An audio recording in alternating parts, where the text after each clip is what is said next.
Hello everyone, this is Vikas Goyal from lucid point. In this video मैं आपसे बात करूंगा प्रोजेक्टाइल मोशन के बारे में।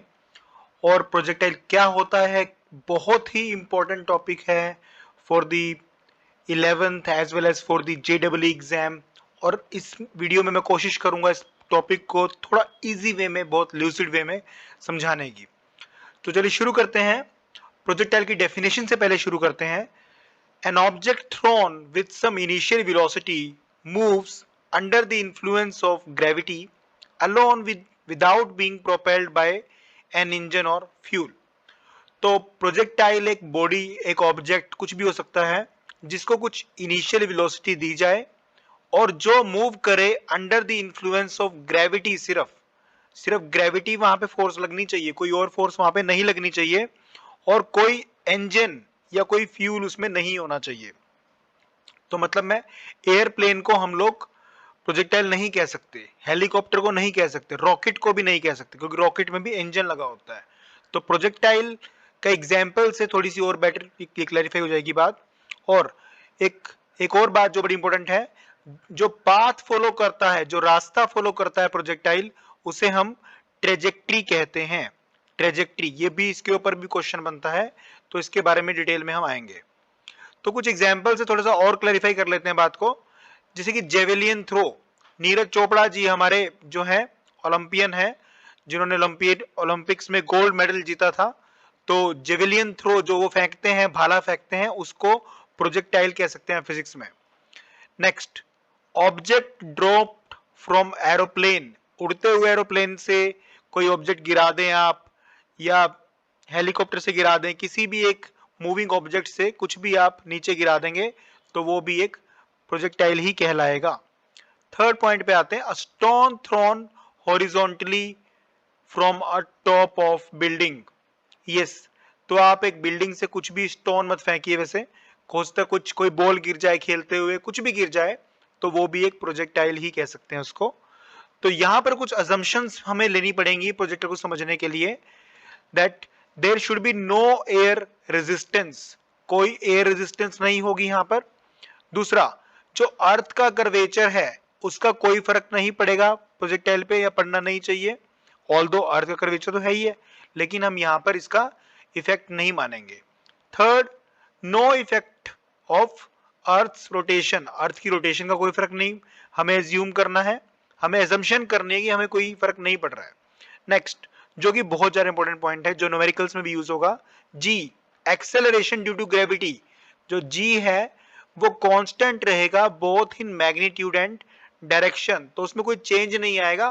क्योंकि अगर ये चेंज आएगा, क्योंकि आता है विद हाइट, आता है विद डेप्थ भी आता है, लेकिन हम यहां पर यही एज्यूम करेंगे कि कोई चेंज नहीं आ रहा है, so that we can solve the numericals. Physics is all about it's all about proving science in a mathematical way with some assumption।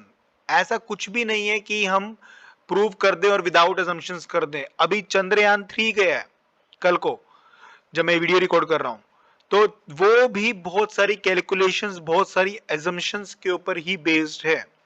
There is no final theory in science, there are assumptions and we have to apply those assumptions। yes, आगे बढ़ते हैं इसमें। तो अब यहाँ पे numerical portion आ गया सारा सारा थ्योरेटिकल के बाद। Projectile given the horizontal direction, तो इस टॉपिक, इस वीडियो में मैं हॉरिजॉन्टल डायरेक्शन की बात करूंगा, फिर हम लोग जो है एंगुलर प्रोजेक्शन की बात भी करेंगे। ये हॉरिजॉन्टल डायरेक्शन या हॉरिजॉन्टल प्रोजेक्शन कह सकते हैं इसमें।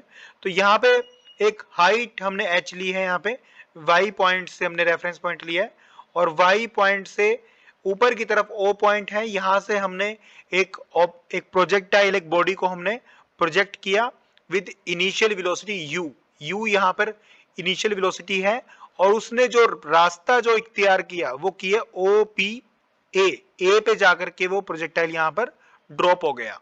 तो यहां पर हमने एक रैंडम पॉइंट लिया P एक ऐसा पॉइंट है जो इसके प्रोजेक्टाइल के रास्ते में, इस ट्रेजेक्ट्री के रास्ते में आ रहा है। तो यहां पर जो हॉरिजॉन्टल डिस्टेंस है वो x है, और जो वर्टिकल डिस्टेंस है वो y है। और यहां पर वेलोसिटी हम मान लेते हैं कि v उसकी रिजल्टेंट वेलोसिटी होने वाली है, और vx जो है हॉरिजॉन्टल वेलोसिटी होने वाली है। यहां पर ये हमारी हॉरिजॉन्टल वेलोसिटी है एट पॉइंट P, और Vy जो है हमारी वर्टिकल वेलोसिटी है। ये याद रहिए पॉइंट P पर है, वर्टिकल वेलोसिटी है। तो हम यहाँ पे 4 पॉइंट्स को डिस्कस करेंगे। पहला पॉइंट जो है वो ट्रेजेक्ट्री का है, कि हमें ट्रेजेक्ट्री निकालनी है। मान लो कि वो कैसे निकालेंगे। सो देखिए, ट्रेजेक्ट्री निकालने के लिए यहाँ पर हम लोग मान लेते हैं कि टी पॉइंट पे, किसी टी पॉइंट पे जो बॉडी है वो रीच कर जाती है पी पॉइंट पे, इसको टी सेकेंड्स लगते हैं यहां तक पहुंचने में। तो हम क्या कर सकते हैं, यहाँ पे हॉरिजॉन्टल डिस्टेंस निकालते हैं पहले, क्योंकि देखिए ट्रेजेक्ट्री रास्ता है, हमें ये बताना है कि वो किस तरह का रास्ता, किस तरह का पाथ फॉलो करेगा। तो हमने यहाँ पर पहले x की वैल्यू निकाली, जो ये x है। अब याद रखिए, जब भी प्रोजेक्टाइल को हम थ्रो करते हैं तो कुछ भी हॉरिजॉन्टल एक्सेलरेशन वहां पे नहीं होती।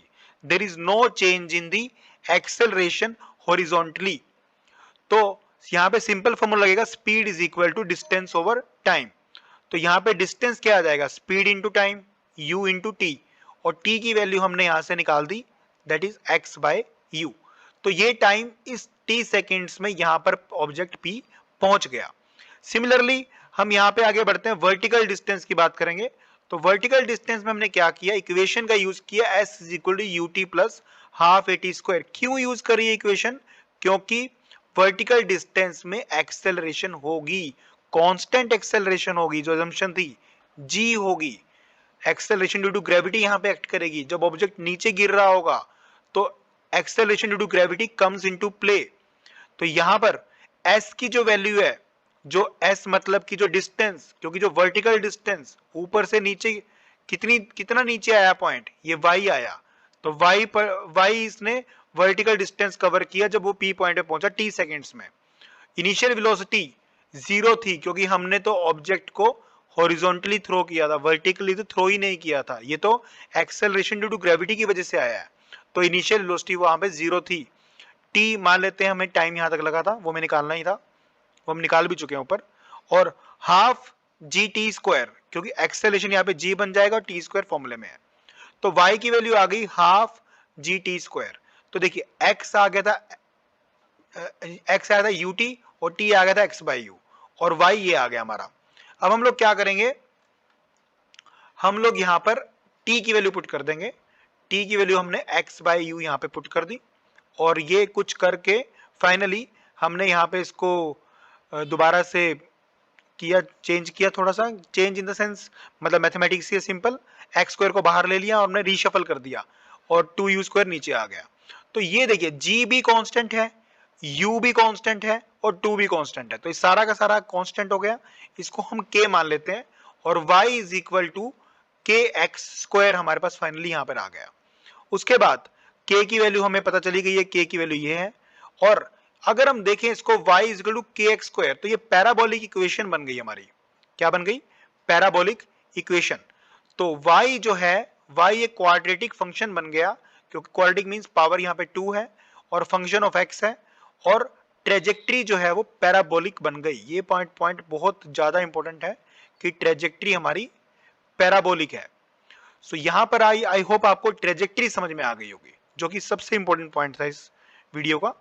सेकंड पे मूव करते हैं। सेकंड पॉइंट है हमारा टाइम ऑफ फ्लाइट, कि पूरा टाइम ओ से लेकर के ए पॉइंट तक पहुंचने में टोटल टाइम कितना लगा। तो यहां पर दोबारा से मैं इक्वेशन ऑफ मोशन जो है, second equation of motion use करेंगे, u t plus half a t square, क्योंकि जो इसने ओ से लेके ए तक पहुंचा, ये टाइम ऑफ फ्लाइट इसका लगा, वो इसने डिस्टेंस कितना कवर किया, वर्टिकल डिस्टेंस h कवर किया। अगर वर्टिकल डिस्टेंस की बात करें तो उसने h कवर किया, और इनिशियल वेलोसिटी अगेन 0 थी वर्टिकल, उसमें हमने तो ऑब्जेक्ट को हॉरिजॉन्टली थ्रो किया था, वर्टिकली थ्रो ही नहीं किया था। तो 0 थी वर्टिकल वेलोसिटी। t आएगा यहाँ पे कैपिटल T से, इसको जानबूझ के रिप्लेस किया क्योंकि टोटल टाइम है, याद रखिए। वो हमने जो टाइम लिया था वो P पॉइंट पहुंचने का था, अब टाइम हम ले रहे हैं O से A पॉइंट तक पहुंचने में। तो यहाँ पे T डाल दिया यहाँ पे, और यहाँ पे भी स्मॉल t को कैपिटल T से रिप्लेस कर दिया। तो फाइनली हमारे पास टाइम ऑफ फ्लाइट आ गया। टाइम ऑफ फ्लाइट जो है अंडर रूट 2h बाय जी। तो आई होप ये भी आपको समझ में आ गया होगा। नेक्स्ट हमारे पास है हॉरिजॉन्टल रेंज। तो हॉरिजॉन्टल रेंज क्या होती है? हॉरिजॉन्टल रेंज होती है कि पूरा जहां से ऑब्जेक्ट चला था और जहां पहुंचा है, हॉरिजॉन्टल डिस्टेंस जो टोटल उसने कवर किया है, वो हॉरिजॉन्टल रेंज होती है। तो हॉरिजॉन्टल रेंज में क्योंकि कोई एक्सेलरेशन नहीं थी, हमें याद रहना चाहिए, हमने हॉरिजॉन्टली जब ऑब्जेक्ट को थ्रो किया था तो हमने ये माना था कि वो कांस्टेंट वेलोसिटी से मूव कर रहा है, देयर इज नो एक्सेलरेशन। तो हॉरिजॉन्टल जो वेलोसिटी हमने प्रोवाइड की थी वो u प्रोवाइड की थी, और टाइम ऑफ फ्लाइट हम निकाल चुके हैं जब फाइनली ए पे पहुंचेगा, ये वाला। तो यहाँ पे फॉर्मूला जो यूज किया हमने, speed is equal to distance over time use किया है, और डिस्टेंस आ जाएगा speed into time.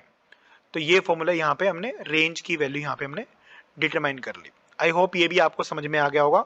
Next point, जो फाइनल पॉइंट है हमारा, वो है velocity of the projectile at any instant. किसी भी इंस्टेंट पे हम निकाल सकें, क्योंकि फाइनली तो वेलोसिटी जीरो ही होने वाली है जब नीचे गिर जाएगा ऑब्जेक्ट। तो यहां पर अगर हम देखें डायग्राम में, तो ये नेट जो वेलोसिटी है v है, हॉरिजॉन्टल वेलोसिटी यहाँ पे vx है, और वर्टिकल वेलोसिटी यहाँ पे vy है। तो यहाँ पर हम वेक्टर का यूज करेंगे, क्योंकि यहाँ पे जो vx है वो भी एक वेक्टर को ही कर रहा है रिप्रेजेंट, vy भी एक वेक्टर को कर रहा है, और v भी एक वेक्टर ही है, क्योंकि डायरेक्शन चेंज हो रही है हर पॉइंट पे उसकी। तो किसी भी इंस्टेंट पे अगर निकालना है तो हम इसका मैग्नीट्यूड अगर निकालते हैं तो इस कुछ इस तरह से निकाल सकते हैं, दैट v का जो मैग्नीट्यूड है वो vx square plus vy square under the root, और ये एक सिंपल हमने वेक्टर यूज किया, और vx की जो वैल्यू है वो u है, क्योंकि इनिशियल वेलोसिटी जो हमने जब हम थ्रो किया था तो वो u थी, और जो फाइनल वेलोसिटी थी हमारी, जो vy पे, सॉरी फाइनल नहीं, जो vy जो वर्टिकल वेलोसिटी है वो gt स्क्वायर। ये हमने gt स्क्वायर कैसे आई, क्योंकि vy जो हमने इक्वेशन यूज करी है यहाँ पे v is equal to u plus at use करी है। तो जो वर्टिकल वेलोसिटी थी वो जीरो थी, लेकिन जो एक्सेलरेशन थी वो g थी, और टाइम t लगा यहाँ तक पहुंचने में, तो vy की जो वैल्यू आ गई वो gt आ गई।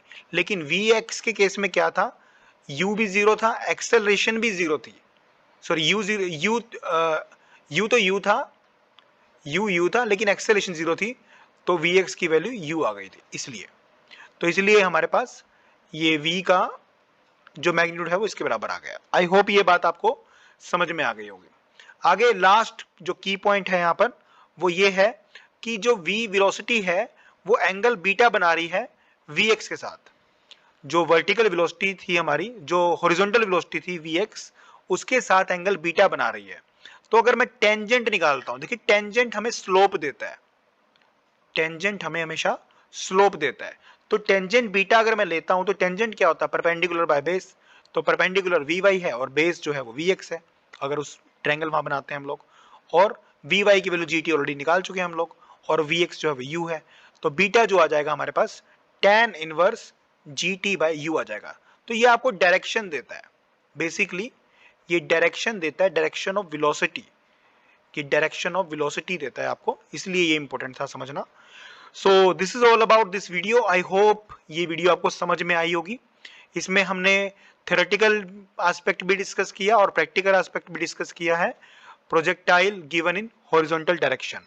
नेक्स्ट वीडियो जो होगी वो एंगुलर प्रोजेक्शन के बारे में होगी, प्रोजेक्टाइल के। और कैसी लगी आपको वीडियो, कुछ भी आप जानना चाहते हैं तो आप मुझे कमेंट सेक्शन में बता सकते हैं कि नेक्स्ट वीडियो आप किस टॉपिक पे देखना चाहते हैं। Thank you very much for watching.